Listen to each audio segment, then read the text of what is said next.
Let me go through very quickly about the definition and all. The natural logarithm is given by in terms of the the integration, the integration of the function 1 over t from 1 to x.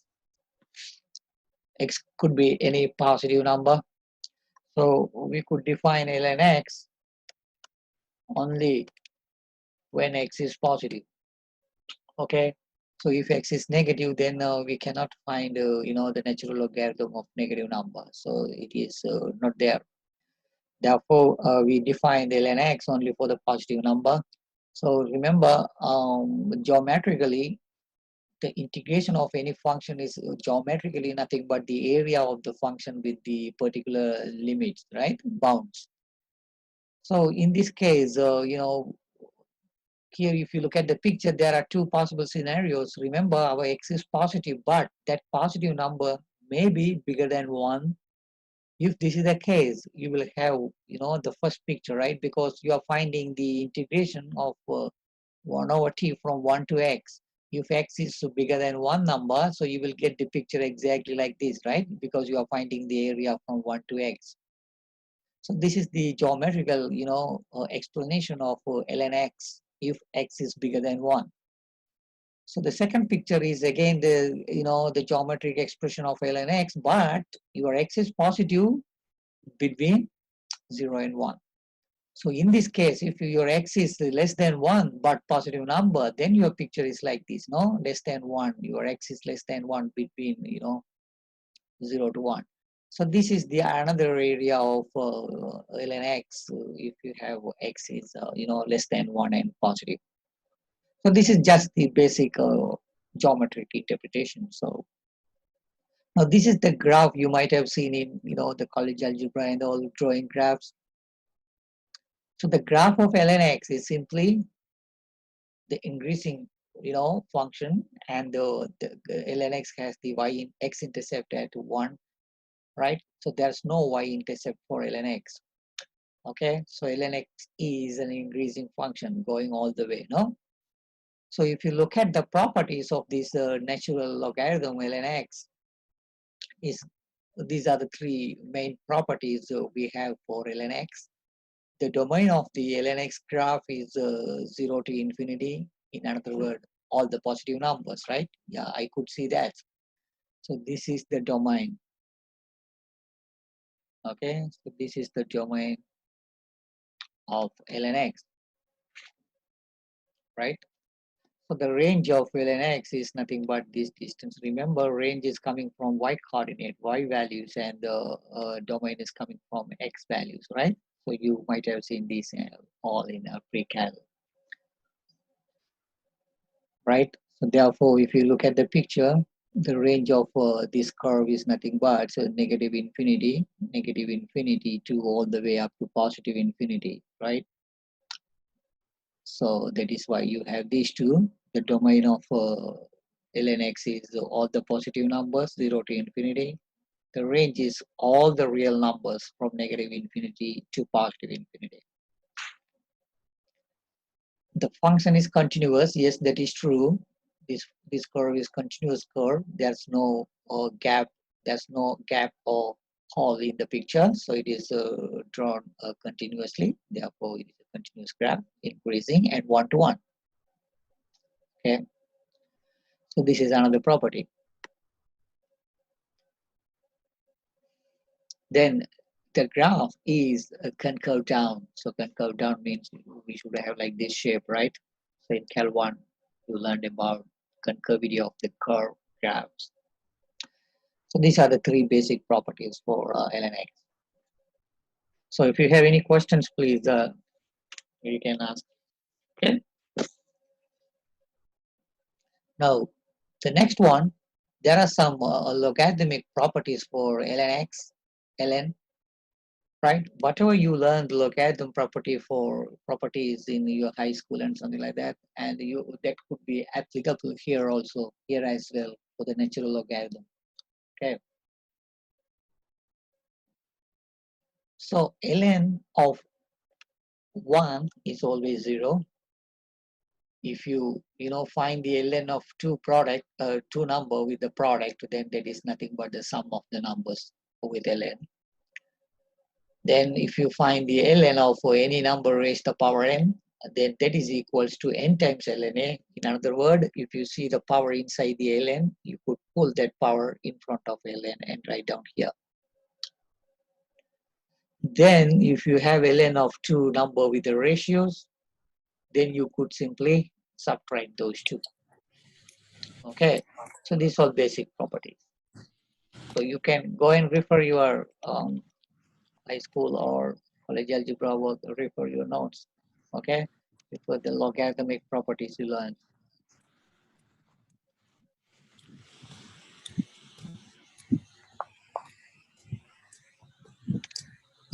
Okay, now let's move to the definition of E. E is nothing but a constant number, like pi. We all know pi is a constant number which is approximately 3.142. So we use this constant to find the area of the circle and all. So we are familiar with pi. Like that, E also, right? A constant number. How do you define the E in terms of integration? E is defined by nothing but with this equation, right? The number E is the real number that satisfies this equation. What kind of equation? That is nothing but ln x form, right? If you replace x by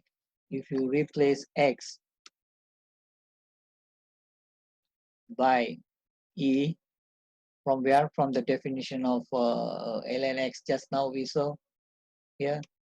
So if you replace x by E, you will get the definition of E, which is ln E from the 1 to E of 1 over t. So this is just the fundamental things. So you just remember this. So you are finding the E in such a way that ln of that number E should be equals to always 1, right? That means if you find this area, that should be 1. In order to that, you are fixing one number here. That number is called E. Okay. So you may ask now, what is the connection between E and then log? Okay, this is the connection. Okay. So you could write somewhere else. So not. ln means nothing but log of the base E. What is E? E is nothing but this number. Okay. E is just a constant. So what is the value of E? So if you want, you could find the value of E. Okay. Um, okay, I see here E. Okay, you see the yellow color E to the power X. So second with E to the power 1 is called E. E to the power 1 is E, which is 2.718. Okay, approximately. Therefore, the approximation of E is nothing but 2.718. Okay.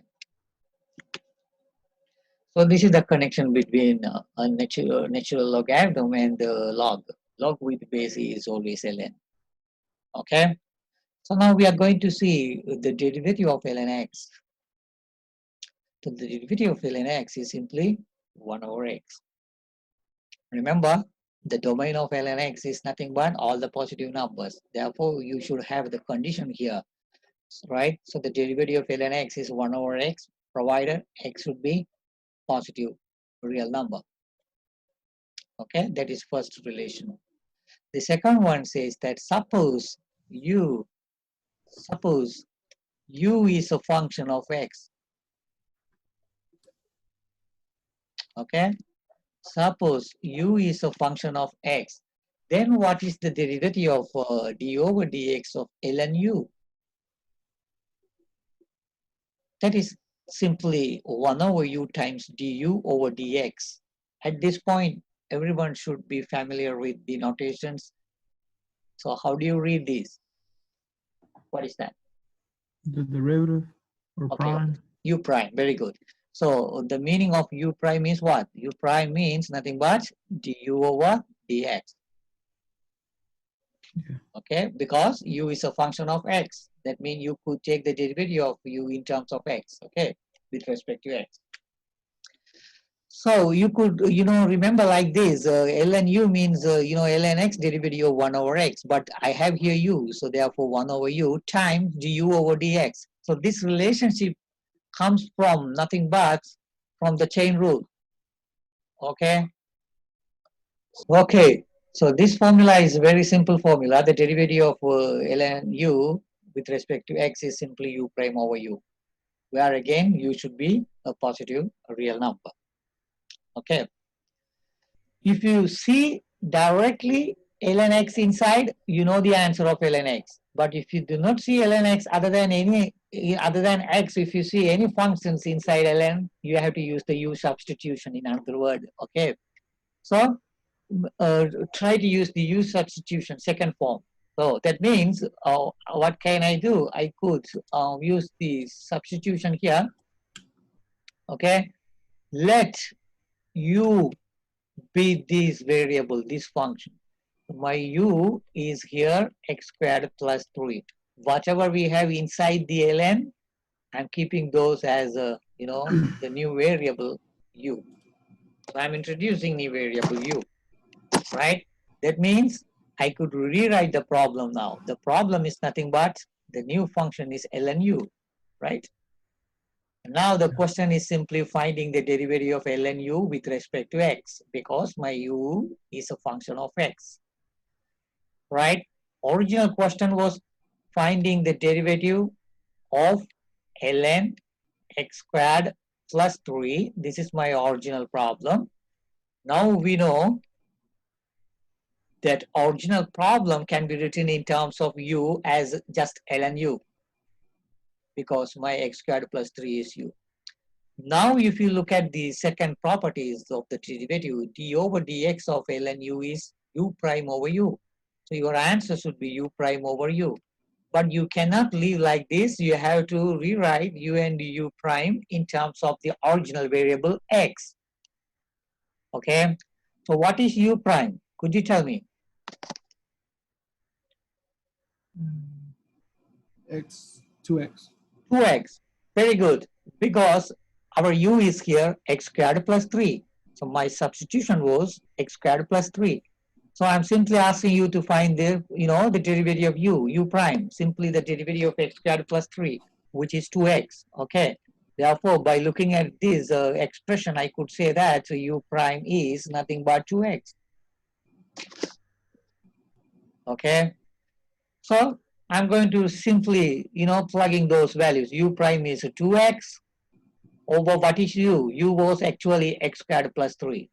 Look at the answer. Your final answer always supposed to be in terms of your original variable. So our original variable is x. Therefore, you have to rewrite everything in terms of x. That's it. We are done. And the properties, whatever we have, the properties, you could use now property number 1 because you see ln x in the problem. Okay. So let me clear this all first. So I'm going to use the chain rule. Do you remember the chain rule? Bring the 3 forward and take the derivative inside. Right. If you have the complicated function, right, whatever we have, the function inside function, in another word, you have power here. So whatever inside the power, you could keep everything like x, big X, right? So this problem is nothing but now finding the derivative of x cube. Recall your Cal 1, the derivative of x cube.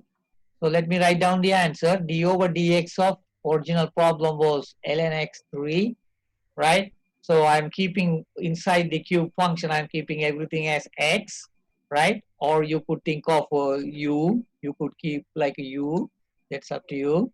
So if you want, you could keep everything like u. So the problem is like u cube, right? So now the derivative of u cube is what? 3. Go ahead. I kept inside function as u, right? Yeah. So the derivative of u cube is 3u squared. Remember the chain rule. Whatever we have kept inside as a variable, that variable should be differentiated. with respect to x, right? Where my u was ln x. First I'm using the chain rule. Okay. Now what is my task? My task is to find u prime. Remember, in this problem, my u was ln x. By looking at this, I could say that u prime is nothing but the derivative of ln x. What is that? By looking at property number 1, I know the derivative of ln x is 1 over x, right? Therefore, this is simply 1 over x. So I know u prime. U prime is 1 over x. What is my u? My u was ln x. Okay. So go back and substitute everything in terms of old variable. So my u was ln x, but I have 2 here times u prime. U prime was simply 1 over x. So this is my answer. Simply I have used the chain rule. Okay. So keep the inside function as a new variable, then predict like a u cube, then find the derivative with respect to u. Then you have to take the derivative of u with respect to x. Okay. So please go and refer your chain rule lecture notes from Cal 1. Is that okay? Yeah. Right. So I just uh, giving some hints to do these two. But anyway, I'm going to upload the answer, but you have 2 days to try. Simply try these two, okay? Use the log properties. Use logarithmic properties. And you need to expand, okay? Expand this, the huge, the complicated expression. Expand this by using the log properties here as well. After expanding, you need to find the derivative. Then check whether you could find the answer of this, okay? So I'm going to upload the answer on Sunday, so you will see that. Do we Okay. have to turn those in? Say it again. Do we have to turn these in? The ones on No, oh. just simply try. Okay. Okay. Yeah. Okay. So now that's that's an application of this logarithmic function. So suppose if you want to find the derivative of one complicated expression, you don't see any ln here, right, in your problem. But you could use the logarithmic differentiation technique to find out the derivative of like these, the complicated function. The question is here finding the derivative of y, right? What is y here? Y is x minus 2 whole thing squared over square root 2x squared plus 1. How do you find the derivative of this? Of course, you would have find the derivative of this by using the quotient rule. Okay, so you would have used quotient rule by using the Cal 1, techniques, whatever you learn, quotient rule, you would have found the derivative of y prime. Remember, the question is finding y prime.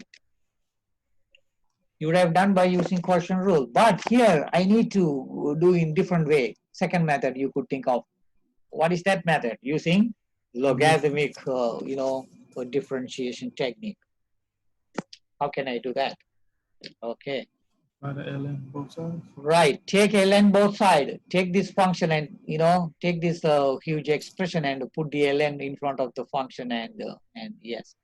Before going to find the derivative, first take ln for both sides.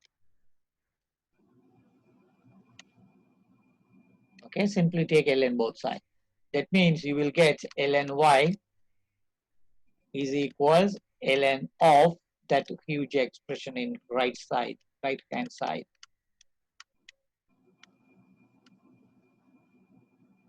Okay.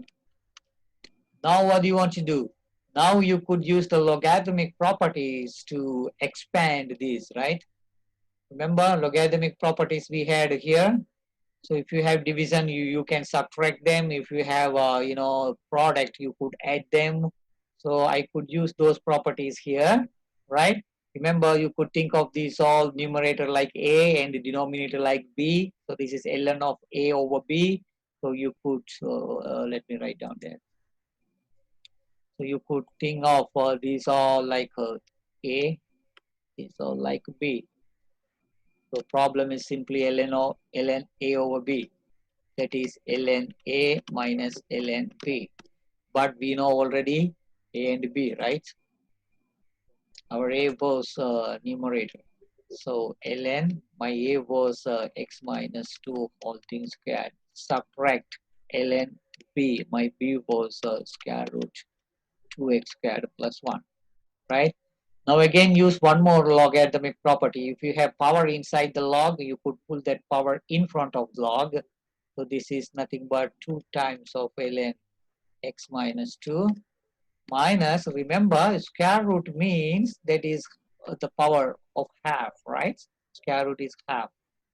Therefore, you could rewrite square root 2x squared plus 1 as, remember, square root of 2x squared plus 1 means this is nothing but 2x squared plus 1 raised to the power of half. Square root means half power. So that means if you write that in half power, that half can be pulled out. So it is going to be half of ln 2x squared plus 1. Am I right? So this is ln y. So far I did not use the derivative. So I simply used the log properties. The question is what? Your task is to find y prime, right? Now take the derivative of both functions, both sides with respect to x. Now take the derivative. Take the derivative both sides. Okay, with respect to x. So simply take the derivative of this equation both sides with respect to x. Remember, you have to use the chain rule for the left side because you don't see anything x, but you know now y is a function of x. Therefore, you could think of y as like a u. So this is simply the derivative of ln u, which is 1 over u times u prime, right? Your u was y. So simply change to, u to y. So that is the derivative of, left side. Now take the derivative of right side. You have two functions separately. Find one by one, right? Again, you have to use the u substitution inside the function. Remember, you could think of this like a u, this also like u, right? So therefore, what is that? That's going to be, could you tell me what is the derivative of constant times? What is the derivative of ln x minus 2? 1 over x minus 2. 1 over x minus 2 times, this was my u, right? So derivative of ln u is 1 over u, u was x minus 2 times u prime. What is u prime? The derivative of x minus 2. The derivative of x minus 2 is simply 1. Then move to the next one, negative half. Again, you could think of these all u. So the derivative of ln u is again 1 over u. 1 over u. U was 2x squared plus 1 inside the log function, ln function. Now times u prime. U prime. U was this. So you have to find the derivative of this function. So the derivative of 2x squared is what? 4x. 4x. The derivative of x squared is 2x. But you already have here 2, therefore it's going to be 4x. So the derivative of constant is 0, therefore simply 4x. Right? So that means if you rewrite this in simplest way, so you could do some algebra and simplify this all. These 2 will be cancelled here with 2. So you could multiply all the numerator numbers. So this is 1, 1, 1. So it is 2 over x minus 2 minus this is gone. So you will have only here 2 times x, which is 2x over 2x squared plus 1. Remember, left side you have y prime over y. The question is finding y prime. So you have to find here y prime. Therefore, you have to get rid of y. So simply multiply by y both sides to get rid of this y. So I'm simply multiplying by, y both sides. So this side also you need to multiply by y. Why I am multiplying by y? Because to get rid of that y. This is multiplication. So this y gone, therefore y prime is simply y times this. What is y? Y was your actual variable, right? Actual function. So your y Okay. was the original function, right? So replace your y by that original function. So your y was x minus. I'm replacing y by the original given problem, x minus 2 whole thing squared over square root 2x squared plus 1. Okay, then 2 over x minus 2 minus 2x over um, 2x squared plus 1. So you can leave the answer like that unless they ask you to simplify and show that into some answer.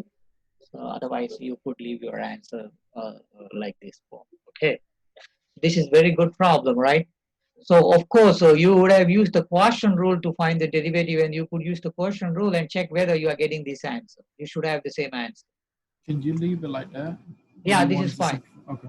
Yeah, if you want, you could simplify, but in the test, if I ask you to find the derivative, this is fine. What about web design? Doesn't web Or design web want to design, sometimes it may ask you to simplify, okay. right? Because in the web design problems, if you see there, so it will ask a lot of steps, right? Mhm. So then you could, enter all the things step by step, and you can, simplify. All right. Okay, that is there, finding y prime. Good. Okay, now let's move to the next one. Oh, this is a little bit different, right? This formula is different. What's the difference between this formula and the one we had just now? It has to do with absolute value. Yes, of course. You have now absolute sign. Earlier we did not have. So if you do not have absolute sign for ln u, that means your inside function u should be positive, because only for positive real number, ln is defined, right? But if you have absolute of ln, doesn't matter, your u may or may not have positive numbers. So only thing is you should be non-zero number. That's it. You may be negative, no problem now, because you are putting the absolute sign, right? That is why you will not find out that condition, u positive condition here, because of absolute sign. So this formula is kind of general formula, right? You could pick any u value other than 0, it will satisfy. Still, the formula remains same, right? The derivative of ln u and the derivative of ln u prime, ln absolute u, sorry, both of them have same answer, u prime over u, right? U prime over u. What they are telling, they are indirectly telling you, hey, doesn't matter whether you have absolute or absolute without absolute, your answer is always u prime over u. Okay, regardless of your absolute sign, you just find u prime over u. Make sense? So here u was in this problem, u is simply sine x. Okay, so the derivative of f prime x is nothing but d over dx of ln sine x, right? Let u be sine x. Therefore, what is u prime? The derivative of sine is cosine x, right? Formula says that this is u. D over dx of ln u is u prime over u. U prime is now cosine x over u is now simply the function sine x. So what is that? Cosine x over sine x, which is cotangent x, right? So that is there. Again, I'm leaving these two. Why don't you try? I will give the answer later. Okay, that is 5.1. If you have any questions, you can ask me. Right, 5.2 is again the same thing, but now you are going to look at the integration of 1 over x function, right? Earlier we had the derivative of ln x. Now we are going to find out the integration of 1x. Integration means what? Antiderivative, right? If you take the derivative of your answer of integration, it should give you back that inside function, which is integrand we call. Okay, so the antiderivative of 1 over x or the integration of 1 over x is simply ln absolute x. Okay, why we put here absolute x? Do you know why? Why we put here absolute sign? I don't know. Because if you check here, the integration of 1 over x dx, we don't have any clue about x. X may or may not have a positive number, right? It may be positive or may not. So we don't know about, the nature of this variable x. In that case, for being a safe zone, we put absolute sign. If you know for sure x is positive number, then you don't need to put here, right? Since here nothing is there for, for x condition, therefore you have to put always absolute sign. Similar thing will be happen for, u, variable u, the same thing, right? Right? So you will have now bunch of formulas again. So you have to make the formula sheet now a little bit bigger. So you are going to accumulate more formulas with Cal1, right? So in your textbook, the first page, I think I already uploaded the formula sheet, right? You uploaded one on Georgia Did too. I? Yeah. Yes. So you could go through those. Okay, keep with you guys, please. Okay, good. So now remember, recall. Okay, now here in this problem, the first one, so you have the constant, right? So this could be written as 3 times actually 1 over x dx, 3 times. Now 3 is the constant multiple. According to my first property, you could pull 3 out. So this is 3 over 1 over x dx. Okay. Now you know the answer of the antiderivative of 1 over x dx, which is ln absolute x. Plus, after integrating, if you do not see any bounds here, you have to put always arbitrary constant, right? Okay, so now tell me, how are you going to do part B? Do you remember? Under the integration, you used one technique, right, in Cal 1, which is called U substitution. Remember?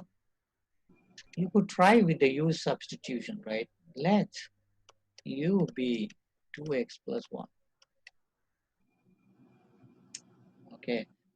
Simply what I'm going to do is here, I'm going to change all the x variable into u variable. I'm changing the variable by using this substitution, right? Okay. So if you have like this, you need to take the derivative both side and try to find out dx, right? Simply take the derivative of u, du, 2 times the derivative of x is dx plus the derivative of constant is 0. So du is simply 2 times dx, right? I'm simply finding dx. I'm solving for dx. I should know what dx is. So dx is nothing but du over 2, right? I'm moving this 2 to the other side. Okay. Now go back to the original problem. This was my original problem. You are going to change all the variables in terms of u. So it's easy now because 1 is here. 2x plus 1 is going to be my new variable u.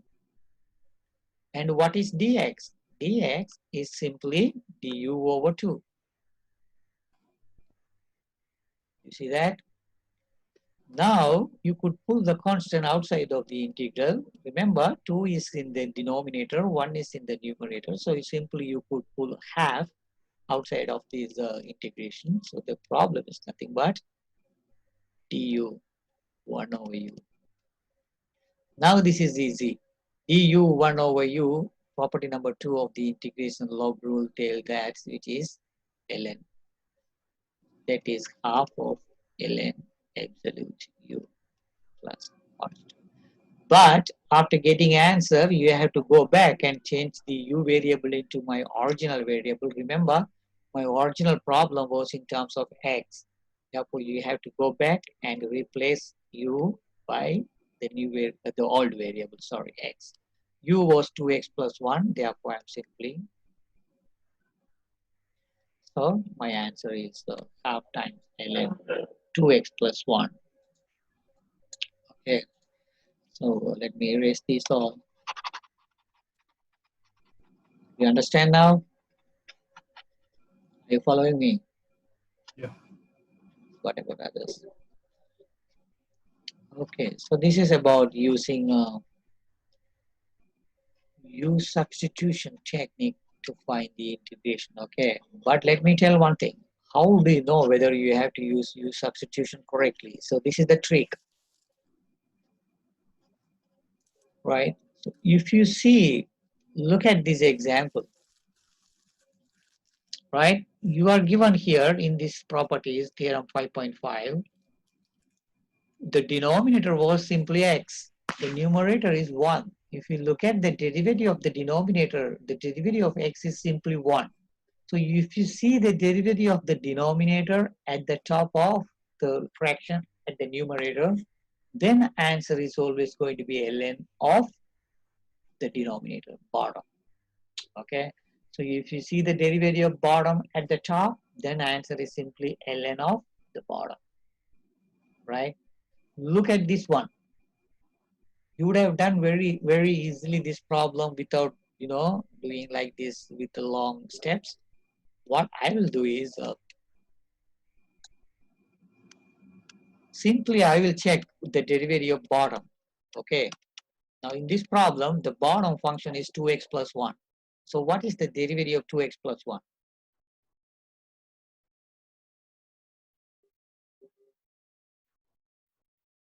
2. 2. Do you see 2 here in the numerator? No, I don't see 2. Instead, I have 1, right? But I could create here 2. So I'm simply multiplying by 2 and dividing that guy 2. I'm just multiplying and dividing. So if you, simplify out, you will get back the original problem, right? So I'm creating 2 here and dividing here in order to cancel that. Why I'm doing? Because if you see the derivative of, bottom at the top, then answer for that integration is always going to be ln of the bottom expression, right? Therefore, the answer of integration part is what? Ln of, you need to put the absolute always, the bottom, 2x plus 1. Remember, before the integral sign, I had the constant factor half. Simply put that. You see, just 2 steps, I got the answer correctly. You see the answer I got? Half times ln 2x plus 1, right? So this is the easiest way. So hereafter, if you see the fraction in in the integration problem, check whether you are getting the derivative bottom at the top. If you are not getting, you do some adjustment, right? Do some adjustment and make that happen in the numerator. But remember, you cannot pull outside the variable. Only you could pull the constant phase. You cannot pull x here. That means you are doing wrong. If you are, if you are finding the integration with respect to x, then that means you cannot pull x as a common, the constant factor outside. You have to keep all the variable inside within the integral sign. You understand what I mean? Yeah, I'm following along. Yeah, I'm simply telling is suppose if you have problem like this, say 2x squared over 2x plus 1 dx, you cannot write this as pulling x squared outside and 2 over 2x plus 1 dx. This is correct if I do like this. You cannot pull x squared outside of the integral. Only this is allowed for the constant phase, not for the variable. So this is not correct. Okay, you cannot do that. You can do this. This is not correct. So this is the common mistakes, the students used to make. So make sure that you are not committing this kind of mistakes. Okay. Let me give one hint for number 2. Number 2 is you are given a function y, which is sine x over 1 plus cosine x. In another word, the equation of this given graph is sine x over 1 plus cosine x. Okay. Now question is what? Question is finding the area of the region which is bounded by these two values. Look at the picture. So this should be how much? Could you find out this value? It's a half of pi over 2, right? Pi over 2 is 90/45. So it should be pi over 4. So this should be 3 pi over 4, right? That's correct. So each space is here is pi over 4 units. Okay. So now question is finding this area. Remember, area is nothing but the integration, right?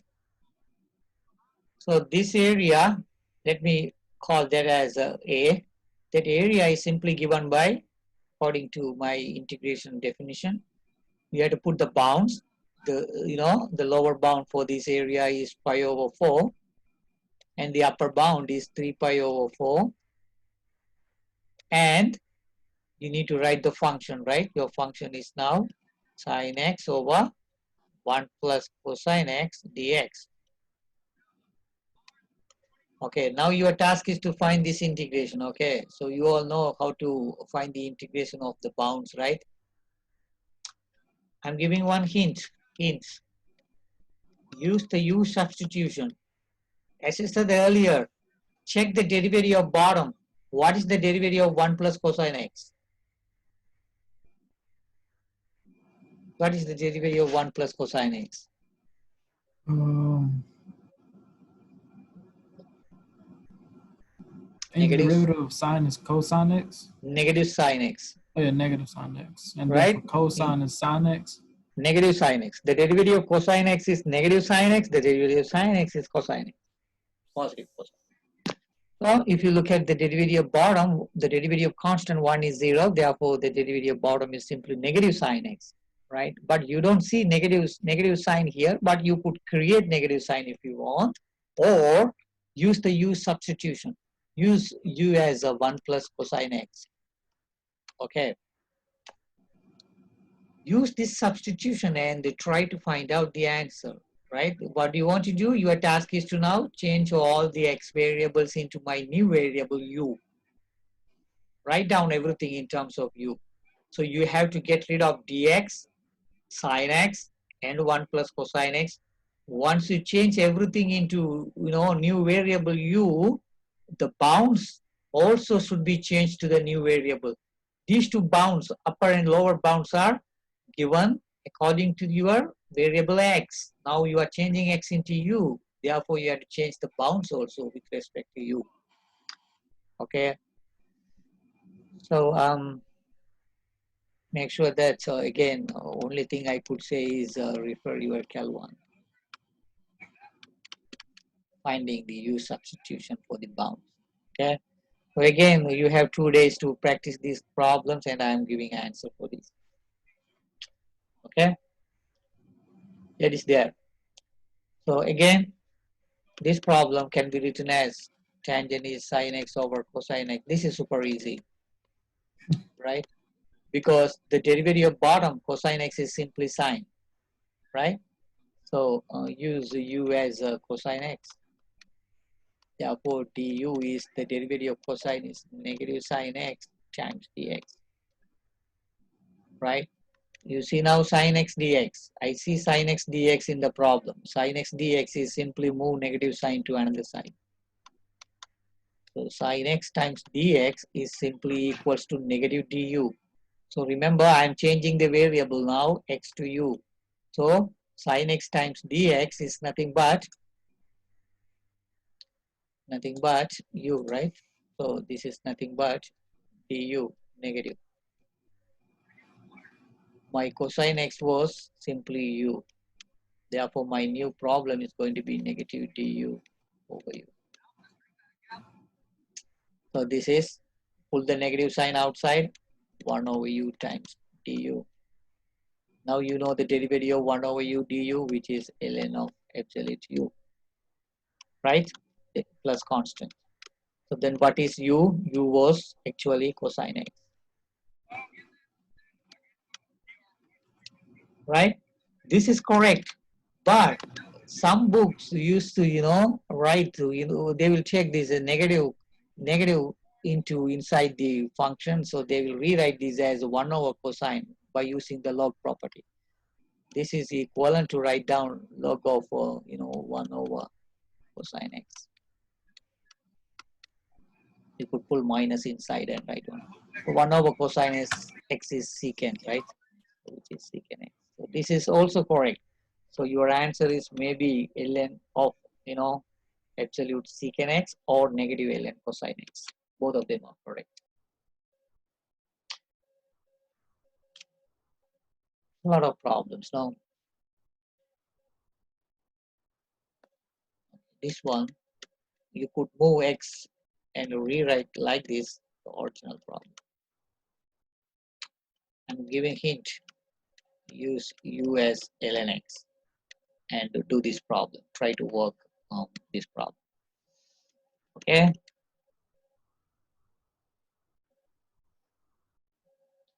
This one, number 5, you could split into two pieces, right? So this could be written as, you have common denominator for these two expressions. So you could split them up into two pieces. Therefore, you could write down this as x squared over x minus 4 over x. Could you not do it the other way? What's that? Like the integral of x squared minus 4, then minus the integral of x? What is that? Like almost like the way you would do a ln function, but can you not do that? Oh, at this point you cannot. You have to split them into two first. After that only you could apply. Okay. Because you see now, you see this guy, the numerator x squared. This guy makes trouble now. You cannot use directly with the variable here. That's Okay. what I'm splitting into two. Okay? I got you. Right. So now we know now x squared over x is simply x. Subtract 4 over x dx. Now I'm going to use I have erased, I have written here a bunch of, the integration properties, right?